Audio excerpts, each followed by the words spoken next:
What's up, guys?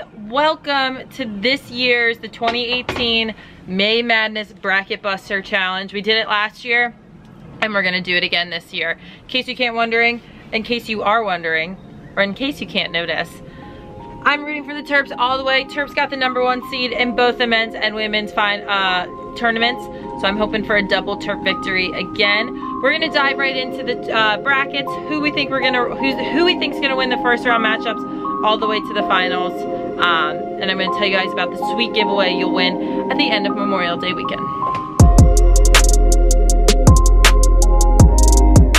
Alright, so before we get into any of the what you'll win or the predictions, we're just gonna talk about the people who got the biggest snubs, the biggest surprises, and kind of the overall reaction to last night's selection show. One of my biggest surprises was who didn't make the tournament. So you have powerhouses like Notre Dame and USC out this year, instead of coming into the tournament getting an at-large bid. They failed to win their conference championships. We're right on the bubble in terms of getting in and not getting in, and ultimately bubble teams like Penn State and Hopkins made the final jump into the 27th number pool instead of those teams.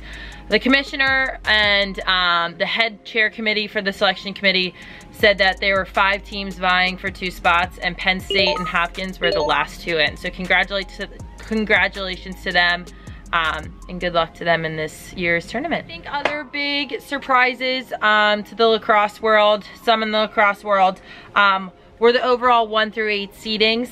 I know I had listened to what the committee chair had said about the 1 versus 2 seeds with Maryland versus UNC, and UNC had beaten Maryland, but I think they said ultimately it came down to strength of schedule, and Maryland got the 1 and North Carolina got the 2. But I think either way, those 2 were very interchangeable for sure.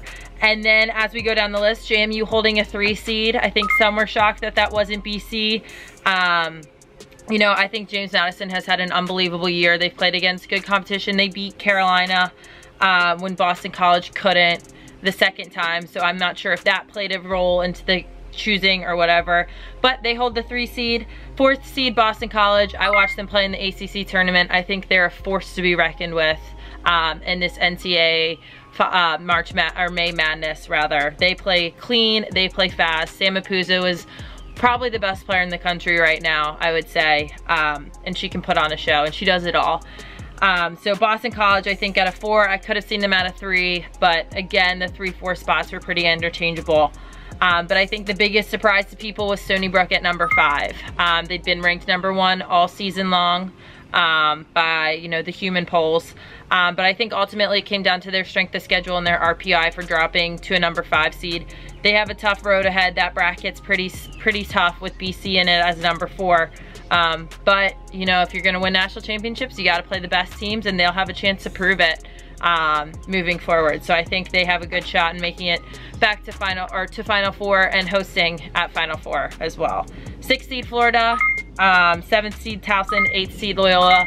I figured Florida would be around 5 or 6, and then the last 2 were up for grabs, and Towson and Loyola did a really nice job in their final kind of ending of the season. So that's our top 8. Terps, UNC, JMU, Boston College, Stony Brook, Florida, Towson, and Loyola. They're all hosting, whoopsie, and they're all dancing. All right, so now we're gonna get into some individual matchups. Gonna go kind of through the first round, and then as the weeks go by, we'll go into, you know, the quarters and the semis and whatnot. But this is first and second round, this video. So we're gonna start with Denver versus High Point. The winner of that plays Maryland. I have a feeling Denver, or I don't know. I have a feeling High Point's gonna come out of that one on top, and then Maryland will beat High Point. So that's my bet for that first round and second round games. In the same bracket, Navy versus Hopkins, I'd probably go with Navy. They just won the Patriot League and have had a really strong season, yet again under Cindy Timshaw, versus Fairfield versus Loyola. I'm gonna say Loyola, so I think we're gonna have a Navy-Loyola matchup, and I'm gonna root for my fellow Terps on this one and say Loyola. Actually, there's Terps on both sides. I'm gonna say Loyola comes out of that one and ends up playing Maryland in the quarterfinals. All right, same side of the bracket, but the side of the bracket that won't meet till the Final 4. We have number 5 Stony Brook playing the winner of Penn State or Penn. I'm gonna go with Penn State on that one. I saw them play versus Northwestern. I saw them play Maryland in the Big Ten Championship. I think they're rolling at the right time of the season, doing really well. And then I think Stony Brook will end up beating Penn State to make it to the quarterfinals. And then in that same bracket, really interesting matchup, Princeton versus Syracuse. They're probably two that in any other year you wouldn't have thought met in the first round, but they're meeting this year. I'm gonna go with Princeton on that one. The Ivy League champs coming off a really successful Ivy League tournament. And they're gonna be playing Boston College, and I have to root for Boston College in that one. So, you know, I think it's gonna be a Stony Brook BC matchup, which will be one that fans will be wanting to see and will be a really interesting game.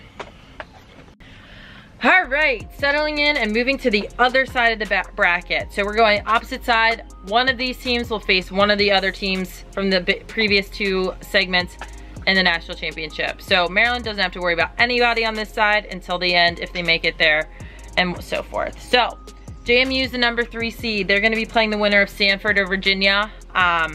Stanford has to fly a long, long way over to the East Coast to play at JMU, but I have a feeling they're gonna be ready. They're used to it. I have Stanford winning that one in the first round, and they'll be playing James Madison, and I think James Madison's gonna be home. They're gonna be well rested. They're coming off a CAA championship. I have JMU winning that second round matchup as well. And then we have Colorado, Jacksonville. Colorado has played a really tough season. They're very good. They lost to Stanford in the Pac-12 championship, but I think they're gonna give Jacksonville a run for their money and come out victorious in that one. And then Colorado, Florida. It's gonna be really interesting to see who comes out of that one. I have a feeling Florida has a chip on their shoulder from not making the Final Four the past few years, and I think they're gonna be ready to go coming off a Big East championship. So I'm gonna say Florida in that, and there'll be a JMU Florida matchup as well. All right, and the last part of the bracket, the fourth and final one. Hi, Chloe. We have Towson starting out. They're a 7th seed. They'll play the winner of the opening round, which happens on May 9th. Opening round game versus Wagner and Mercer. I think Wagner is gonna come out of that one on top. They've had some NCAA experience. They know what to expect. I think they're gonna do really well in that opening round game. But unfortunately, I think Towson's gonna beat them to it to play in the second round on May 13th. And then, Towson will play the winner of Northwestern and Richmond. I think Northwestern's gonna come out of that game ready to go. Their Big Ten tournament in the way they wanted to. They're looking to kind of shake some things up, and you can never doubt the Wildcats in May. So I think it'll be a Towson-Northwestern matchup, and it should be really interesting to see how that one goes. And then from there, we have Virginia Tech versus Georgetown playing at North Carolina. North Carolina will play the winner of those two teams. Having recently seen Virginia Tech play, I think they're gonna be tough to beat. They're fast, they're strong, they move the ball, they're confident, and their new head coach has done really great things for that program, putting them on the national scene. But hopefully Ricky Freed and his Hoyas can figure out a way to kind of slow the game down, make it less run and gun, make them make mistakes, and put the ball in the back of net. So I think that'll be an interesting one, but I do have Virginia Tech winning that. And then Virginia Tech versus Carolina, that'll be an interesting matchup, so we'll see how that one goes. But I have Carolina winning that one. Alrighty guys, so that's kind of my analysis of the first round. We'll get into the quarterfinals and whatnot later on, but I think it's gonna be a fun spring. This is my favorite time of the year, both as a player and now as a fan. Can't wait to root everybody on and have a little fun on the way. And that's where the fun comes in, is this Bracket Buster Challenge. I want you guys to comment below with who you think is gonna win the national championship. Fill out one of your brackets online at ncaa.com and comment below with every winner you have. Every guess that you get right, you get a point, and the winner who has the most points by the end of it gets a nice giveaway, which will be announced later on. So have fun, welcome to May Madness, and enjoy the ride. Bye guys.